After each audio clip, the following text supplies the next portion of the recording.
Hello po sa inyong lahat mga ka-crypto. Ako po si Pinoy Crypto Trader at sa video na ito ay atin pong pag-uusapan ang tungkol dito kay Binance, kung saan ang sabi po rito ay Binance user data allegedly being sold on dark web. Kaya yan, yung mga users data daw po ni Binance ay mukhang ibinebenta raw po ito sa dark web. Yan, kung mayroon po itong katotohanan ay yan, napakadelikado po ang kalagayan ng mga users dito kay Binance. Kasi pwede pong gamitin nila ito sa masamang paraan. Kaya yan, atin pong aalamin kung meron nga ba talagang katotohanan ang balita na ito. Pero bago po tayo magpatuloy ay nais ko lamang po munang bigyang linaw ang aking disclaimer kung saan ang nilalaman po ng video na ito ay hindi po ito isang financial advice. For education and information purposes lamang po ang layunin nito. Maliban po dito ay nais ko na rin pong magbigay babala na wala pong kahit anumang group chat ang Pinoy Crypto Trader. Yan, ang sabi po rito ay cryptocurrency exchange giant Binance might be facing another data breach controversy. Kaya yan po, si Binance po ang pinakamalaking crypto exchange at siya po yung nangunguna na siya po yung leading na crypto exchange sa buong mundo. At mukhang siya ngayon ay siya po ay nakakaranas ng isang data breach controversy. Yan, kung pag data breach ay meron pong parang nagnanakaw sa kanyang mga mahalagang information. At yan na nga, yung binanggit natin kanina ay yung data ng kanilang mga users. Kaya yan, delikado po yan kung pag ginamit po yan sa masamang paraan. Binance, the leading exchange by trading volumes worldwide, is currently facing a potential data breach issue. A dark web forum offers what they claim to be verified user data from the Binance platform. Ayan, kasi para magamit po kasi natin si Binance ay kailangan po nating dumaan sa mga KYC, yung know your customer. At para ma-verified po tayo ay kailangan po nating mag-submit ng ating mga ID, mga identification card na nagpapatunay na tayo ay mga legit na mga user ni Binance. Ngayon kung pag yan po yung nagawang nakawin, ayan, or nagkaroon ng data breach at binebenta sa dark web, ay pwede pong gamitin ng mga masasamang tao yan. And the post advertises the sale of data including names, countries, and phone numbers of Binance users. If genuine, it could pose significant privacy concerns. Kaya yan, yung binebenta raw po sa dark web ay mga datos ng mga users kay Binance na kung saan ay kasama rito yung mga pangalan, yan, yung mga bansa, at maging yung mga phone numbers ng mga users ni Binance. Kaya kung pag ito ay totoo, yan, ay ito po ay nagpapakita na talagang may nakakabahala na privacy concerns na dapat ayusin at solusyonan ni Binance ngayon. According to the forum post, the data primarily involves English-speaking countries from Tier 1 countries.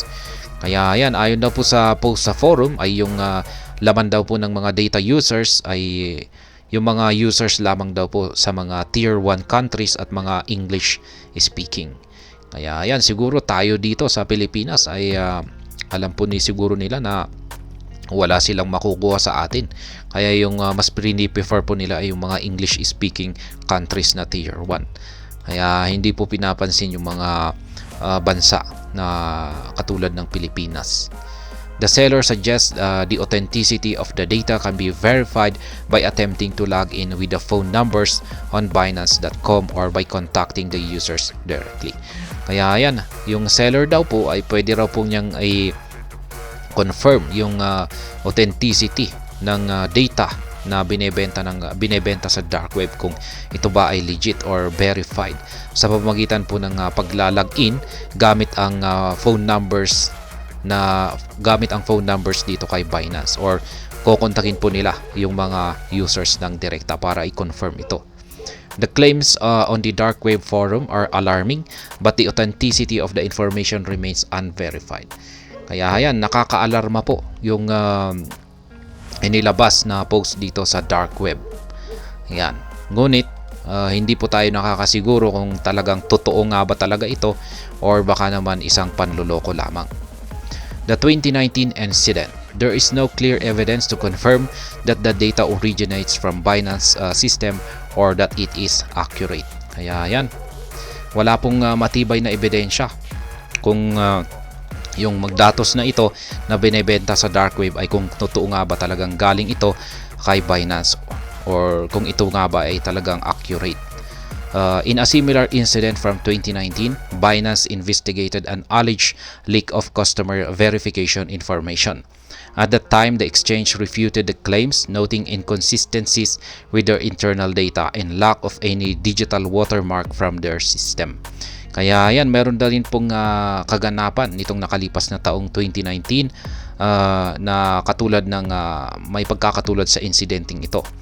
Yan, kung saan ay nagsagawa po ng investigasyon ang Binance sa aligasyon na nagkaroon daw po ng leak sa customer verification information. Ayan, nung kanila po itong ininvestigate ng mabuti ay meron po silang nakita na inconsistencies or hindi po pagkakatugma sa kanilang internal data. Sapagkat yung kanilang nakita ay wala pong digital watermark mula sa kanilang system. Ayan. Yan po yung kanilang nakita sa kanilang pagkukumpara. The 2019 incident reportedly involved threats of public distribution of 10,000 photos resembling Binance KYC data unless a ransom of 300 BTC was paid, which Binance declined. Kaya yan yung nakalipas po na taon na incident dito noong 2019 ay isa po itong threat. Yan na kanila pong ipapakalat yung 10,000 yan yung may kagagawan rito. Yung mga bad actors dito ay kanila raw pong ipapakalat yung 10,000 na photos ng mga users na nakapag KYC dito kay Binance unless na sila ay babayaran ni Binance ng 300 na BTC. Pero ayan, tinanggihan naman po ni Binance yan kasi wala pong katotohanan. Kasi sabi nga dito, base sa kanilang investigasyon ay inconsistent yung kanilang naging analysis dito. Parang pananakot lamang yung kanilang ginawa. In light of these previous events, the current situation raises doubts about the legitimacy of the data being sold. Kaya yan, dulot po kasi ng insidente nitong nakalipas na taong 2019 ay yung ngayon, yung nangyayari ngayon na user data naman na binebenta raw sa dark web ay nagkaroon ng isang pagduduta sa legitimacy nito kung may katotohanan ba talaga ito or isa na namang panloloko lamang.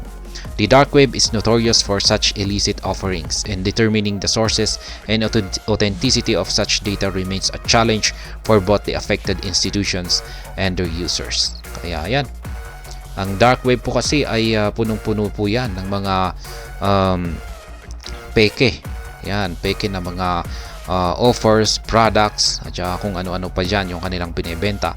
At hindi po natin makukumpirma kung ang mga ito ay talaga nga bang legit or hindi. Kaya talagang apektado yung mga users. Siyempre, yung mga users ay paano kung pagtotoo yan? Kaya yan, concerned po sila. At siyempre, maging yung apektadong institution.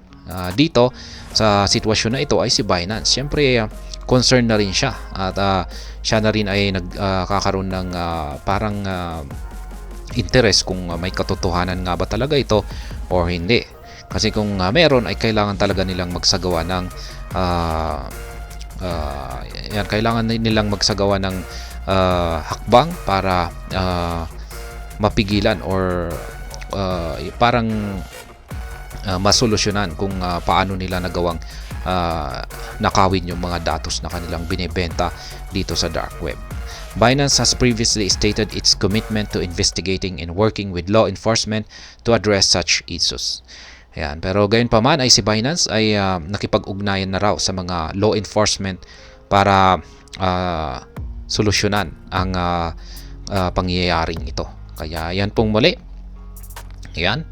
Meron daw pong mga user data na galing dito kay Binance ang binebenta sa dark web. At ayan, hanggang dito na lamang po tayo sa video na ito. Sana po ay inyong nagustuhan ang aking paliwanag sa video na ito. Kung inyo po itong nagustuhan, pag-click lamang po ang like button nito. Para naman po sa mga bago lamang dito, kayo po ay aking inaanyayahan para mag-subscribe. Pag-click na rin po ang bell icon nito dahil ito po ang siya magsisilbing notification nito sa mga bago kong videos na akin pong ina-upload sa aking YouTube channel na ito. Marami pong salamat sa panonood, ingat po tayo lagi at God bless po sa ating lahat.